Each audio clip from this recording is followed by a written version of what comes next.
அத்தியாயம் 54 மோகக்கோட்டை. செந்தலையை வெற்றி கொண்ட பிறகும் விஜயாலயன் அந்த நகருக்குள் நுழையவும் இல்லை, வெற்றி விழா கொண்டாடவும் இல்லை. தனது பாசறையிலேயே தங்கிவிட்டான். பெரும்பிடுகரின் சடலத்தை எடுத்துச் சென்ற ஆதித்தன் அதை அவரது பெருமாளிகையில் அவரது பஞ்சனையிலேயே கிடத்தினான். 3 நாட்கள் முத்தரையரை துக்கம் கொண்டாட விட்டு 4வது நாள் தேவியை பெரும்பிடுகரின் அறையில் சந்தித்து, தேவி, நான் புறப்பட வேண்டும் என்று அனுமதி கூறினான். தேவி தலைகுனிந்து நின்றாள் ஆதித்தன் முன்பு. அவள் இதழ்கள் சற்றே அசைந்தன, தென்றலில் அசையும் செந்தாமரை மலரின் இதழ்களைப் போல. ஆனால் அவற்றிலிருந்து சொற்கள் ஏதும் வரவில்லை. சென்று வரலாம் என்பதற்கு அறிகுறியாக தலையை மட்டும் அசைத்தாள். அப்படி அனுமதி கொடுத்த நேரத்திலும் சுரணையற்ற சிலையாக நின்றிருந்தாள் தேவி. அவள் நிலை ஆதித்தன் மனதை சுக்குநூறாக உடைத்தது. அனாதை போல் நின்றிருந்த தேவிக்கு ஆறுதல் சொல்ல அவளை நெருங்கினான். அவள் சற்று பின்னடைந்தாள். 15 நாள் கழித்து வாருங்கள் என்று மட்டும் முணுமுணுத்தாள்.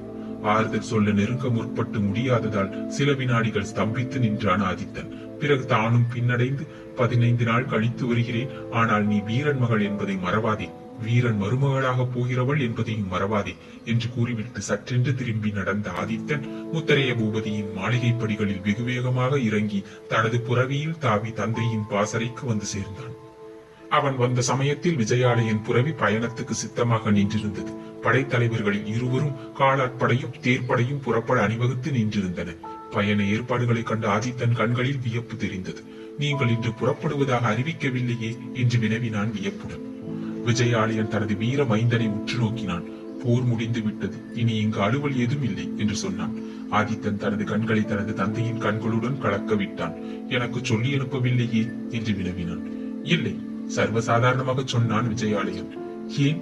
ஆதித்தன் வியப்பு அதிகமாயிற்று. இங்கு என்ன அலுவல் முடித்து விட்டது, உன் அலுவல் பாக்கி இருக்கிறது என்றான் விஜயாலயன். என்ன மகாராஜா என்று கேட்டான் ஆதித்தன். தனது மனநிலையை மகன் புரிந்து விட்டதை கண்டு இதழ்களில் புன்முறுவலை படரவிட்டுக் கொண்டான் விஜயாலயன். தன்னை மகாராஜா என்று அழைத்தது மகன் தந்தை உறவை மறைத்து அரசன் வீரன் என்ற உறவை ஆதித்தன் சுட்டி காட்டியதால் அவனும் அரச தோரணையில் உத்தரவிட்டான். இளவரசனே, போருக்கு பின்பு பொறுப்புகளை கவனிக்க வேண்டிய நமது படைத்தலைவன் வஞ்சு சென்று விட்டதால் நீ அந்த பொறுப்புகளை ஏற்றுக்கொள்.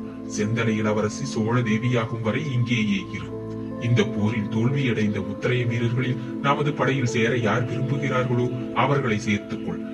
இனிமேல் பெரிதாக விரியும் சோழ சாம்ராஜ்ய பணியில் ஏற்படக்கூடிய போர்களில் முத்தரையர் பிரிவு பெரியும் பலமுள்ளதாக இருக்கும் என்று ஆணையிட்டான். ஆதித்தன் பிரமிப்படைந்து நின்றான். தாங்கள் உடனிருந்து நடத்த வேண்டிய என்று ஏதோ சொல்ல முயன்றான். திருமணம் அல்ல இது, வீரர்களுக்கு காந்தர்வ சாஸ்திரம் சம்மதம் தவிர நினைப்பிருக்கிறதா உனக்கு என்று இடைமறித்து பேசினார் விஜயாலயன். ஆதித்தனுக்கு ஏதும் புரியவில்லை. எது என்று மட்டும் சொல்லை உதிர்த்தான் குழப்பத்துடன். விஜயாலயன் தனது புறவியில் அனாயாசமாக ஏறி பக்கத்தில் நின்று கொண்டிருந்த தனது மகனை நோக்கினான். சென்ற முறை தேவி உறையூருக்கு வந்தபோது என்ன சொன்னாள் என்று வினவினான். நினைப்பில் இல்லை. உறையூருக்குள் இன்னொரு முறை நுழைவதானால் சோழ நாட்டு மகாராணியாகத்தான் நுழைவேன் என்று சொல்லவில்லையா? ஆம் ஆம் சொன்னாள்.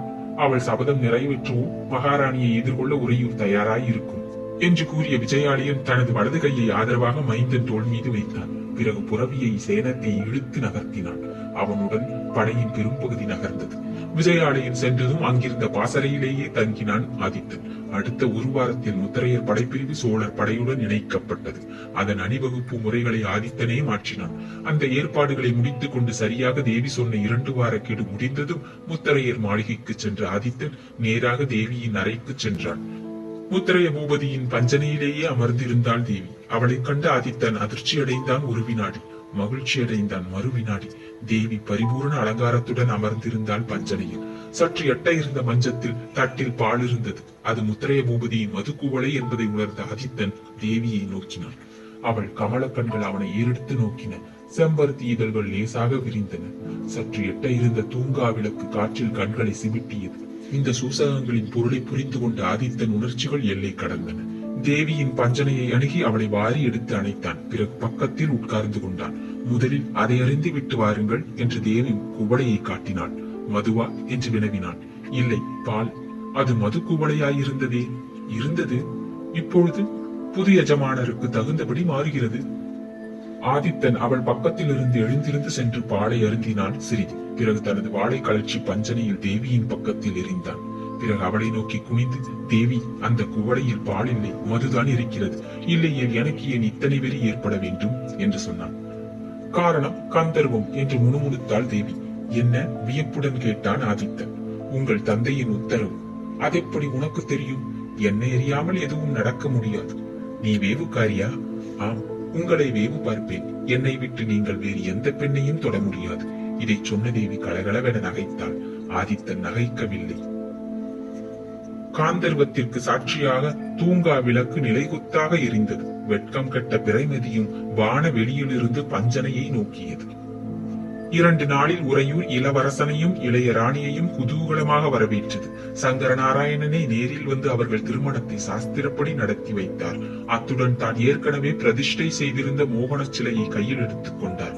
விஜயாலயா சோழர்கள் சாம்ராஜ்யத்திற்கு மோகன சிலை வித்திட்டு விட்டது.